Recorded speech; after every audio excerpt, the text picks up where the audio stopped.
Hello students, आज हम लोग क्लास 12th मैथ्स में एक्सरसाइज 13.1 प्रोबेबिलिटी का क्वेश्चन नंबर 10 से डिस्कस करने जा रहे हैं।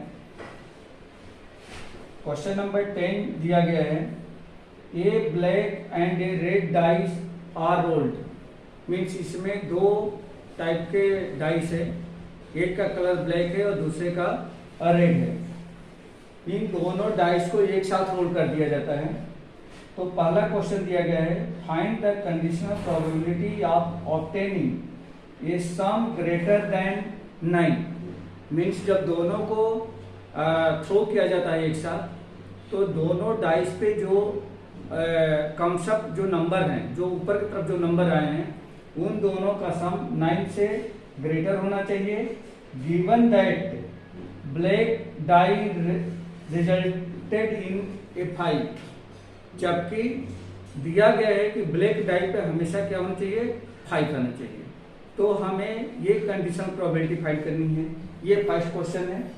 सेकेंड क्वेश्चन में दिया गया है, find the conditional probability of obtaining the sum 8। इसमें जो दोनों डाइस का नंबर है, उन दोनों का सम 8 होना चाहिए। Given that the red dice resulted in a number less than 4, जबकि रेड डाइस पर 4 से छोटे नंबर आया हो। ठीक है, तो इस तरीके से दोनों सिचुएशन में हमें फाइंड करना है कि कंडीशनल प्रोबेबिलिटी क्या होगी। ठीक है, तो यहाँ पे सबसे पहले हम लोग ये फाइंड कर लें कि टोटल नंबर ऑफ इवेंट्स क्या होगा। Since one black and one red dice thrown,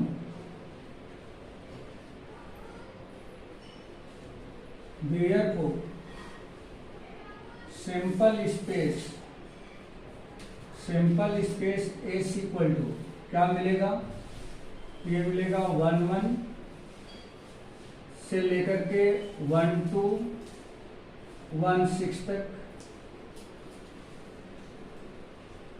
2 1 से लेकर के 2 6 तक, 3 1 से लेकर के 3 6 तक, 4 1 से लेकर के 4 6 तक, 5 1 से लेकर के 5 6 तक। ये टोटल सैंपल स्पेस मिलेंगे, जो ये 36 होंगे। अच्छा, इसमें जो सबसे पहला नंबर है वह ब्लैक डाइस का है, जो दूसरा नंबर है वह रेड डाइस का है। अब पहली कंडीशन ये दी गई है कि obtain a some greater than 9, जो ये इवेंट है। First question, since A sum is greater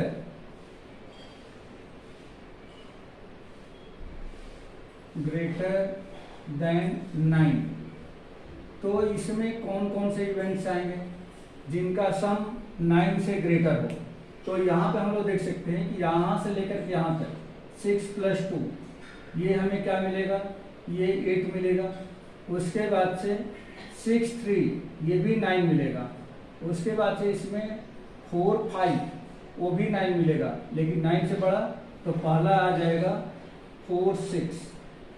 दूसरा क्या मिलेगा हमें, 5 5। फिर तीसरा नंबर क्या मिलेगा, 5 6। ये कुछ ऐसे इवेंट्स होंगे जिनका जो सम है, अच्छा अभी सॉरी, एक स्टेप हो चुका है, 6 1 से लेकर के 6 6 तक ये आएगा। तो यहाँ पे और भी इवेंट्स मिलेंगे, वो मिलेगा 6 4 6 5 एंड 6 6। ये सारे इवेंट में जो दोनों नंबर का जो सम होगा, वह सम किसके बराबर होगा, तो ग्रेटर देन 9 से, ग्रेटर देन 9 होगा। और दूसरा दे रखा है बी कंडीशन है ब्लैक डाई रिजल्ट इन 5, ब्लैक डाई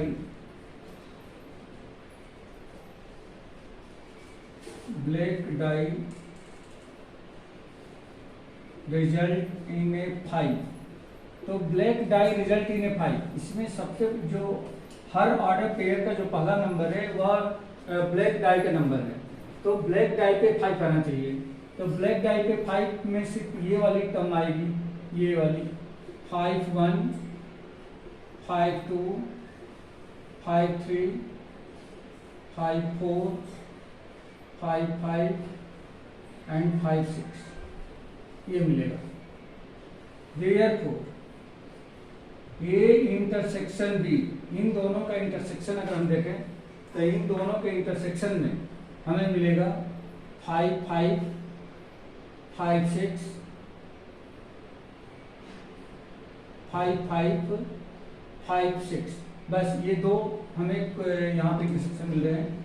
ये हो जाएगा 5-5 एंड 5-6, ये मिल गया।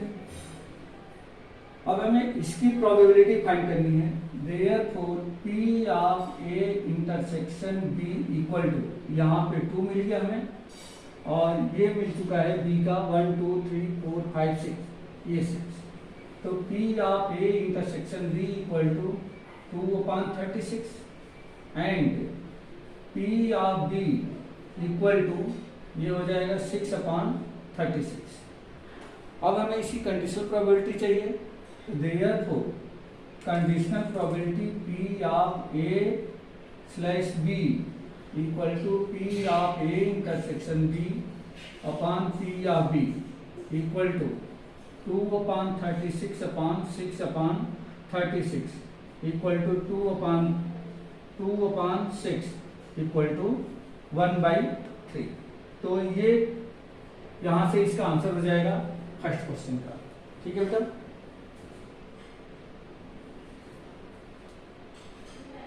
अब इसी का हमें नेक्स्ट पार्ट देखना है। नेक्स्ट पार्ट में दिया गया है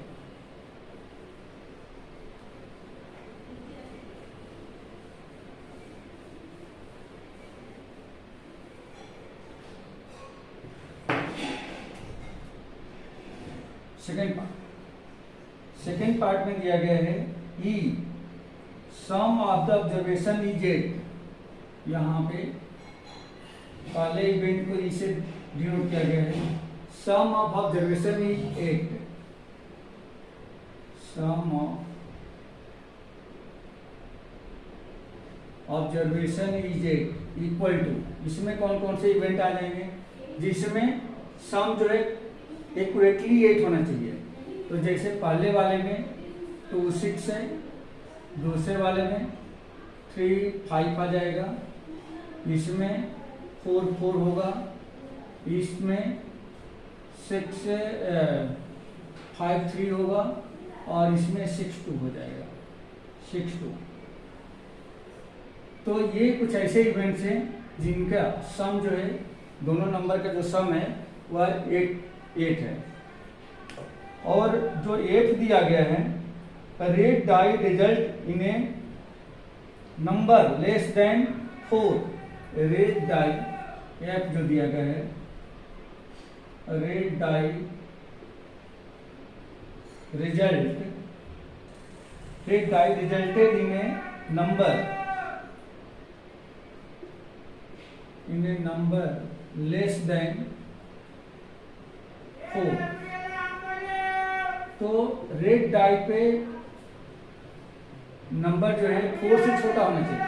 तो रेड डाई पे कौन सा नंबर है, इसमें से जो दूसरा वाला नंबर है वह 4 से छोटा होना चाहिए। तो इसमें क्या आ जाएगा, जैसे इसमें आएगा पहले में 1, 1, 1, 2 और 1, 3, ये आ गया। फिर यहाँ से हमें मिलेगा 2, 1, 2, 2 एंड 2, 3। फिर उसके बाद से 3, 1, 3, 2 एंड 3, 3, 4, 1, 4, 2 एंड 4, 3, 5, 1, 5 2 एंड 5 3, फिर 6 1 6 2 एंड 6 3। ये कुछ ऐसे रिजल्ट हैं जिन पे रेड डाई पर हमेशा 4 से छोटे नंबर्स हैं। तो इस तरह से अगर इसको हम देखें तो कुल कितने हो गए, 6 3 18, क्योंकि हर लाइन में, हर रो में तीन तीन ऐसे इवेंट्स हैं जिनके रेड डाइस पर 4 से छोटे नंबर्स हैं। तो ये हो गया 18। देयरफॉर ई इंटरसेक्शन एफ, तो इन दोनों में इंटरसेक्शन कितने पे हैं, कितने नंबर में इंटरसेक्शन है। तो देखो इंटरसेक्शन अगर देखें हम तो इसमें सिर्फ 2 पे मिल रहा है, क्योंकि ये सेकेंड वाला जो है ये रेड डाइस का है, तो ये 3 है और ये 2 है। तो ये 2 ही ऐसे इवेंट्स हैं जिसमें रेड डाइस पर क्या है, रेड डाइस पर छोटे नंबर्स हैं। तो यहां हमें मिल जाएगा 5 3 एंड 6 2। ये दो इवेंट्स ऐसे हैं जिनमें रेड डाइस पर लेस देन 4 नंबर्स हैं। देयरफॉर, और ये कुल कितने हैं 2, तो therefore probability of E intersection F equal to 2/26 and probability of F equal to, ये हो जाएगा 26 के बटा 36। Therefore conditional probability P of E slash F equal to P of E intersection F upon P of F equal to 2/36 upon 18 upon 36। 36 cancel, 1/9। तो इसका answer 1/9 हो जाएगा। ठीक है बेटा, तो इस तरह से क्वेश्चन नंबर 10 कंप्लीट हो गया। इसमें 2 पार्ट थे और दोनों पार्ट हम लोगों ने सॉल्व कर लिया। अब question number 11,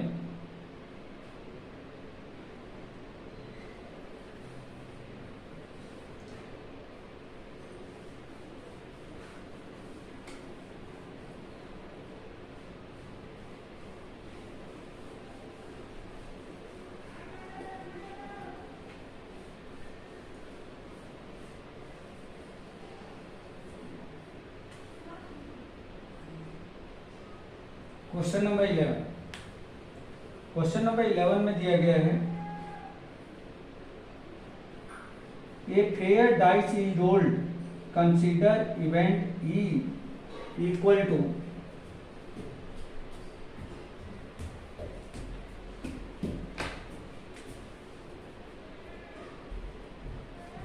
A fair dice is rolled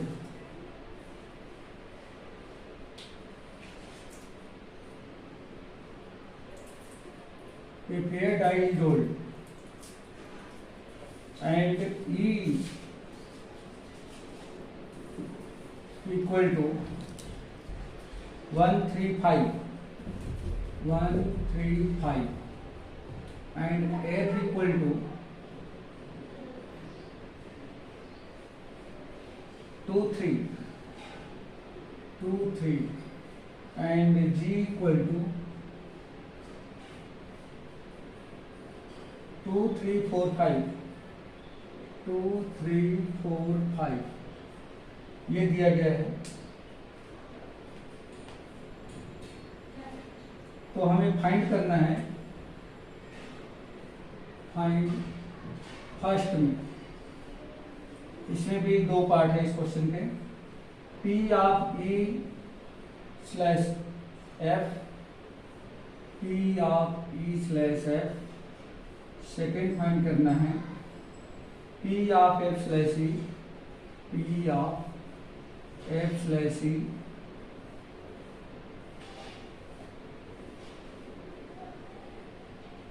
third find करना है P of E slash G, P of E slash G and P of G upon E and P of G slash E, ये दोनों find करनी है।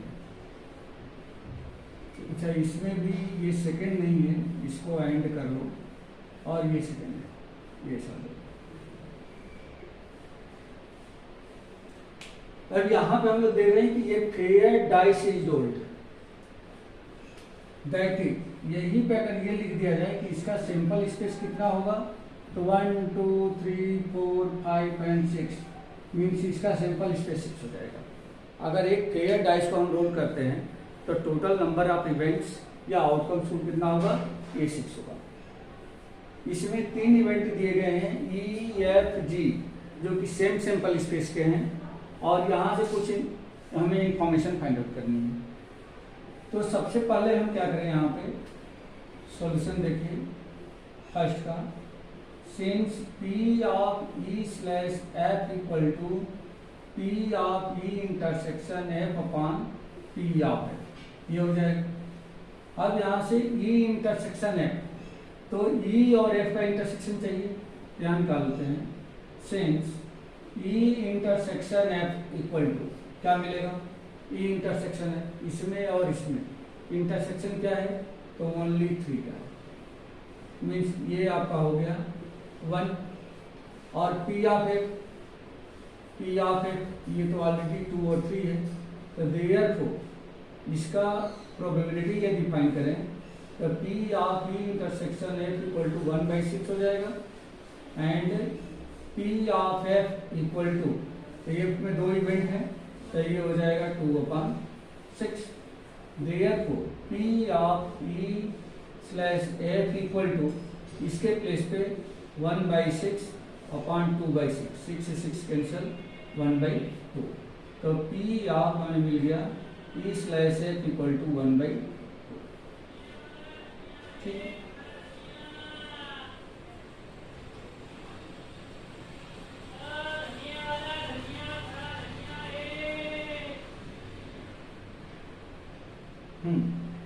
अब हमें इसी का दूसरा P of F slash E चाहिए, and P of F slash E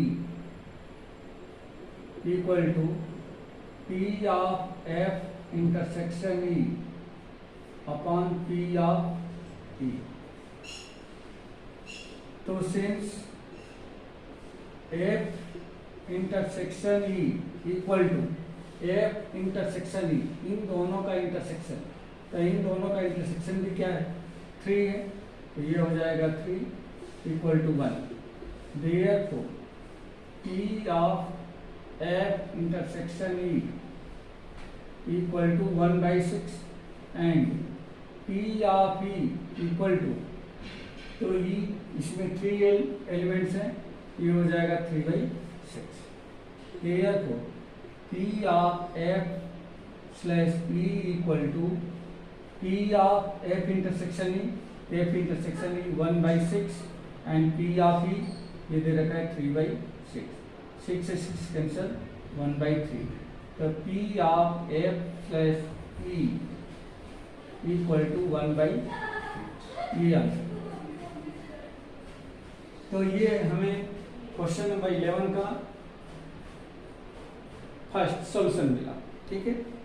अब इसी में एक सेकंड पार्ट भी है,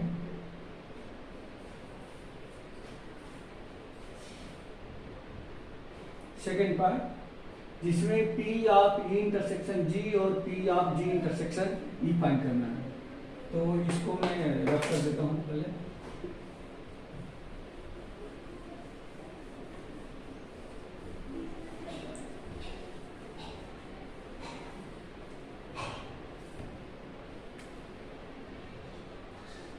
सॉल्यूशन सेकंड,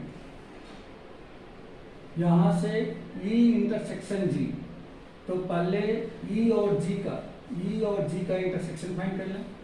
तो since E intersection G equal to, E और G में जो इंटरसेक्शन है ये 3 और 5 है, तो ये हो जाएगा 3 5 इक्वल टू 2।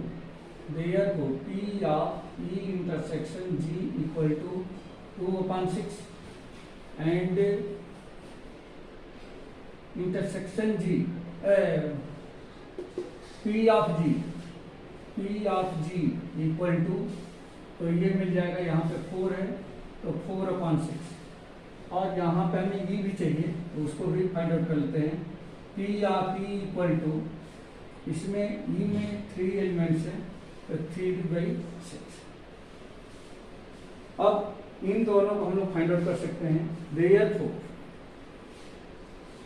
और since P of E slash G equal to P of E intersection G whole upon P of G, ये कंडीशनल प्रोबेबिलिटी होती है।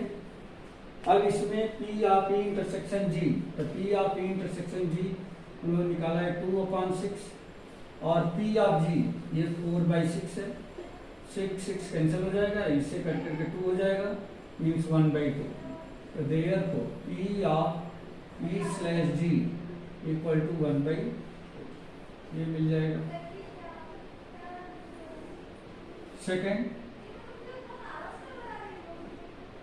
And P of G slash E equal to P of G intersection E upon P of E, ये हमें मिलेगा।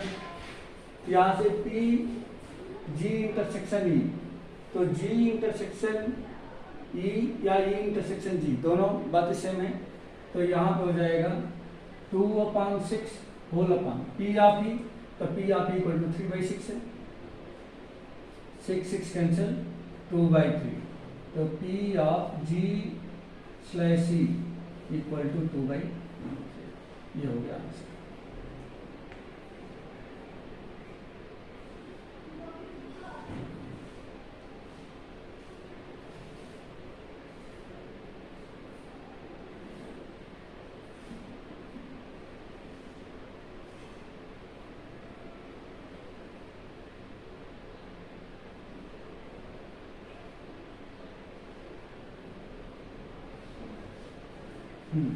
ठीक है, तो एक आंसर आपका ये है और एक आंसर ये।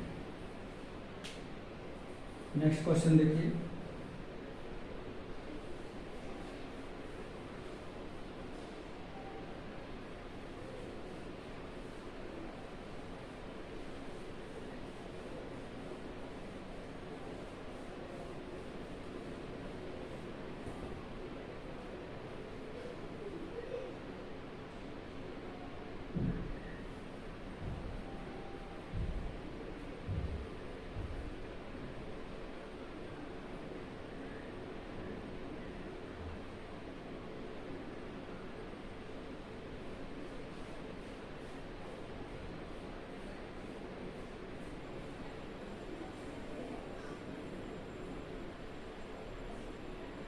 Question number 12.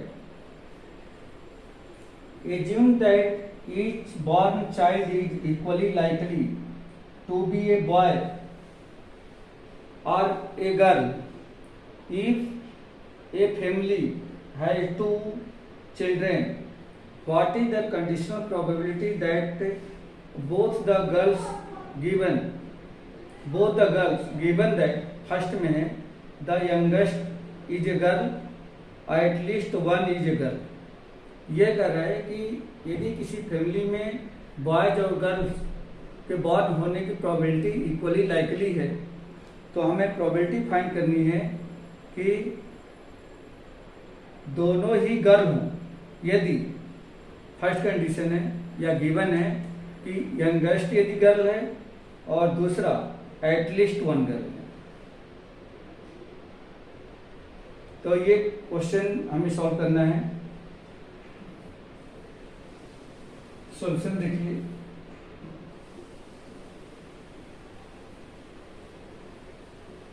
Late B and G represent the boy and the girl child respectively. मान लेते हैं let B and G represents the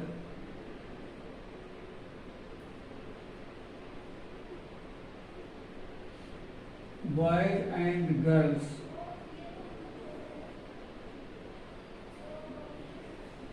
boy and girl respectively.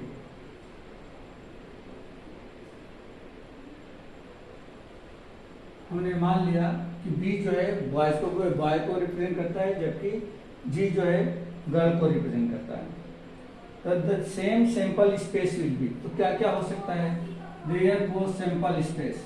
दो अगर चाइल्ड बॉर्न होते हैं तो क्या क्या हो सकता है, या तो दोनों ही बॉयज हो, या तो पहला बॉयज हो दूसरा गर्ल्स हो, ये हो सकता है, या पहला गर्ल्स हो दूसरा बॉयज हो, या ये भी हो सकता है कि दोनों ही गर्ल्स हो। तो ये टोटल सैंपल स्पेस यानी ये आपको 4 चांस बनेंगे, इसमें टोटल सैंपल स्पेस 4 होगा। Let A be the event both children are girl. अगर हम मान लेते हैं कि एक ए इवेंट ऐसा है, let A be an event that both are girls.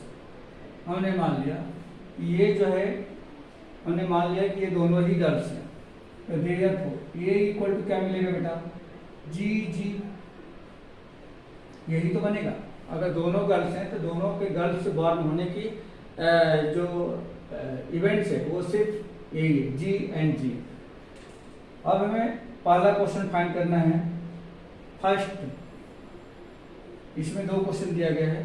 First में ये बोला गया था कि if the youngest is a girl, अगर छोटा गर्ल है, छोटा जो बेबी है वो अगर वो गर्ल है, तो छोटा का मतलब क्या हुआ कि जो बाद में बॉर्न हो रहा है हर ऑर्डर पेयर का सेकेंड वह अगर गर्ल्स है, तो उस सिचुएशन में ये हमें क्या मिलेगा, लेट दूसरी इवेंट माने, let B an event event youngest is girl,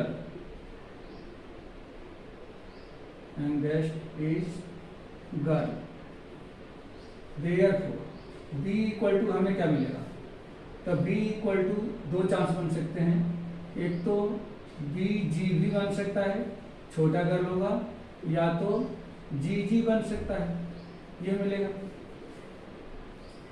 therefore अब यहां से intersection A intersection B equal to, इन दोनों में इंटरसेक्शन जी जी है, therefore probability of A intersection B equal to 1/4 and probability of B equal to, ये हो जाएगा 2/4, क्योंकि ये 2 है ये 1।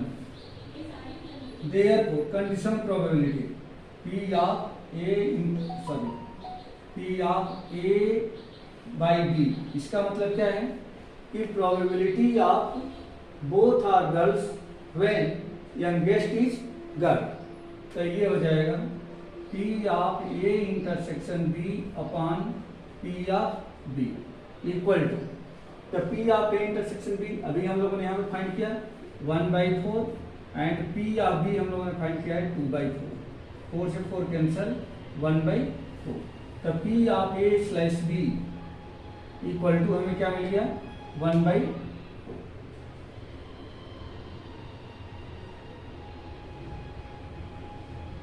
ठीक है, अब हमें इसका जो सेकेंड पार्ट है, सेकेंड पार्ट में ये कहा गया है, यहां देख लीजिए सेकेंड पार्ट में ये तो वही है, ये इवेंट जो है वो सेम है, और उसमें ये बताया गया है कि ये इवेंट एक ऐसा इवेंट है जिसमें दोनों ही गर्ल्स हैं। अब यहाँ पे एक दूसरी कंडीशन दे रखी है, लेट मान लेते हैं कि C be an event that eight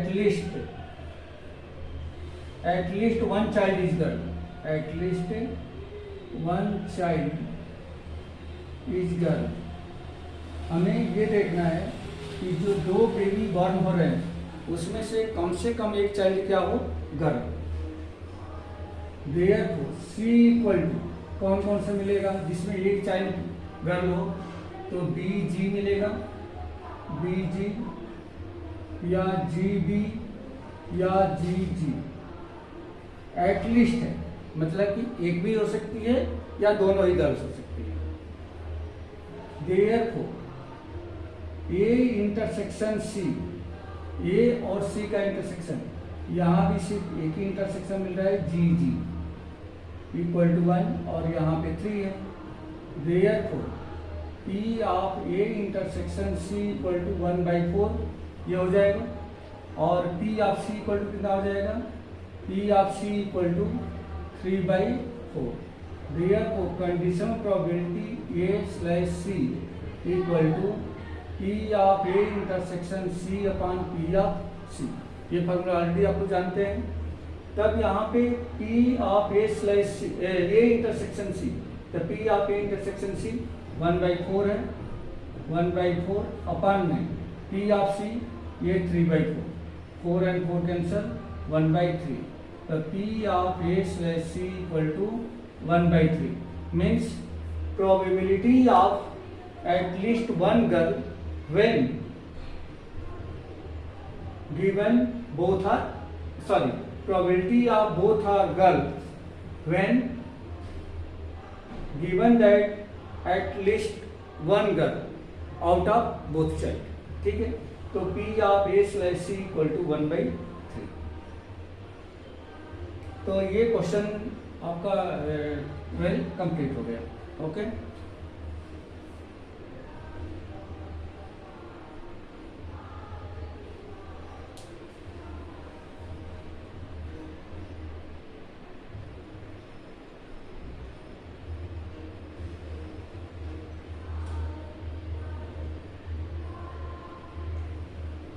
तो ठीक है, आज के इस वीडियो में बस इतना ही। Thank you.